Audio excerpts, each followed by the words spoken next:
Hello friends, welcome to Ginger Garlic Vlogs. இன்னைக்கு நம்ம பார்க்க போறது ஸ்ட்ராபெரி ஜெல்லி. இந்த சேனலுக்கு ஃபர்ஸ்ட் டைம் வரீங்கன்னா மறக்காம Subscribe பண்ணிடுங்க.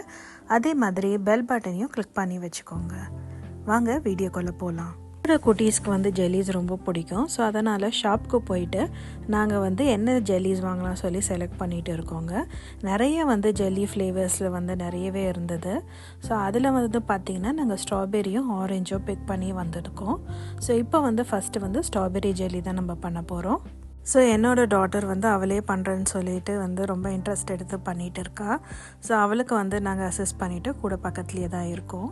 ஸோ இந்த ஜெல்லிஸ் இப்போ பேக்கெட் அவள் கட் பண்ணி இந்த மாதிரி ஒரு டிரான்ஸ்பரண்ட் பவுலில் போட்டுக்கிறா. இது ஸ்ட்ராபெரி ஜெல்லி தாங்க. ஸோ இது ஒரு சின்ன பேக்கெட் தான். அந்த பேக்கில் போட்டு இருக்கிற மாதிரியே டைரெக்ஷன்ஸ் ஃபாலோ பண்ணிட்டு பண்ணுறோம். ஸோ இதில் பார்த்திங்கன்னா ஒரு கப் சுடு தண்ணி ஊற்ற சொல்லியிருக்காங்க. ரொம்ப கொதிக்க ஊற்ற வேண்டாம். ஸோ ஒரு கப் தண்ணி ஊற்றினா போதும். ஸோ இந்த ஒரு கப் தண்ணி ஊற்றிட்டு ஒரு கரண்டி வச்சு நல்லா இது கரையிற வரைக்கும் நல்லா மிக்ஸ் பண்ணி விடணும். நம்ம தனியாக சர்க்கரை ஆட் பண்ணோன்னு கிடையாதுங்க. இதுலேயே சர்க்கரை எல்லாமே போட்டிருக்காங்க. நல்லா இதில் இந்த சுடு தண்ணி கூட இந்த பவுடர் நல்லா கரையணும்.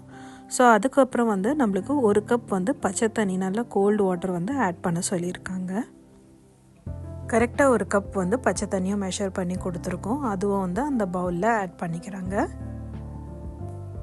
அடுத்ததாக மறுபடியும் அந்த கரண்டி போட்டு நல்லா எல்லாம் ஒன்றா சேர்ந்து நல்லா மிக்ஸ் பண்ணி விடணும். இந்த பவுடர் எல்லாம் இப்போ நல்லா கரைஞ்சிடுச்சுங்க. இப்போ இதை மூடி நம்ம ஃப்ரிட்ஜில் தான் வைக்கணும். ஸோ நான் இப்போ இங்கே கிளிங் ரேப் போட்டு க்ளோஸ் பண்ணிக்கிறேன். ஸோ நார்மல் இந்த ஃப்ரிட்ஜ் செக்ஷனில் நீங்கள் 3லேருந்து 4 மணி நேரம் வச்சு செட் பண்ணணும். இந்த ஜெல்லி நல்லாவே இப்போ செட் ஆகிருக்குங்க. இப்போ நம்ம இப்படியே கட் பண்ணி சாப்பிட்டுக்கலாம். அப்படி இல்லைன்னா சைட்ஸ்லாம் லைட்டாக ஸ்க்ரேப் பண்ணிவிட்டு ஒரு பிளேட்டில் நான் ட்ரான்ஸ்ஃபர் பண்ணி உங்களுக்கு காமிக்கிறேன். அந்த ஜெல்லி கட் பண்ணும்போதே ரொம்ப சந்தோஷமாக இருந்தது. ரொம்ப அழகாக இருந்தது பார்க்குறதுக்கு. ஸோ நல்ல ஷேப்பாக அழகாக வரணும்னு சொல்லிவிட்டு பர்ஃபெக்டாக சைட்ஸில் ஸ்க்ரேப் பண்ணிவிட்டு ஃப்ளிப் பண்ணியாச்சு. இப்போ பாருங்கள், பொறுமையாக லைட்டாக டேப் பண்ணிவிட்டு பொறுமையாக இந்த பவுலை எடுத்துடலாம். பாருங்கள் எவ்வளோ சூப்பராக அழகாக செட் ஆகி வந்திருக்கு.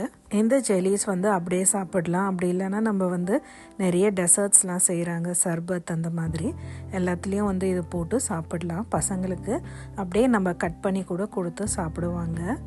ஸோ நம்மளோட இஷ்டம்தான். நம்ம எந்த ஐஸ்கிரீமு எதில் வேணாலும் போட்டு இதை சாப்பிடலாம். ஸோ இதை உங்களுக்கு கட் பண்ணி காமிக்கிறேன். பாருங்கள் எவ்வளோ ஸ்மூத்தாக இருக்குது. அழகாக பொறுமையாக நைஃப் வச்சு இந்த மாதிரி கட் பண்ணிக்கோங்க. ஸோ இந்த மாதிரி என்ன ஷேப்ஸில் வேணாலும் நம்ம கட் பண்ணிக்கலாம். நான் இந்த மாதிரி ஸ்கொயர் க்யூப்ஸ் மாதிரி கட் பண்ணியிருக்கிறேன். ஸோ ரொம்பவே இது சாப்பிடும் போது சில்லுன்னு இருந்தது. ஸோ நல்லாவே டேஸ்ட்டாகவும் இருந்தது, சாஃப்டாகவும் இருந்தது. ஸோ என்னோடய குட்டீஸ் ரொம்ப ஹாப்பியாகிட்டாங்க. இந்த ஜெல்லிஸை நம்ம வீட்லேயே செஞ்சு சாப்பிடும்போது அது ஒரு தனி ஹாப்பினஸ் கொடுத்துச்சு. எப்பயாச்சும் ஒரு வாட்டி குட்டீஸ்க்கு நம்ம இந்த மாதிரி செஞ்சு கொடுத்தோன்னா அவங்களும் ரொம்ப ஹாப்பியாகிடுவாங்க. அவங்களுக்கு இது ஒரு ட்ரீட் மாதிரி இருந்துச்சு. ஸோ இந்த வீடியோ உங்களுக்கு பிடிச்சிருந்ததுன்னா மறக்காமல் லைக் பண்ணுங்கள். புது வியூவர்ஸாக இருந்தால் மறக்காமல் சப்ஸ்கிரைப் பண்ணுங்கள். Meet you in next video. until then bye.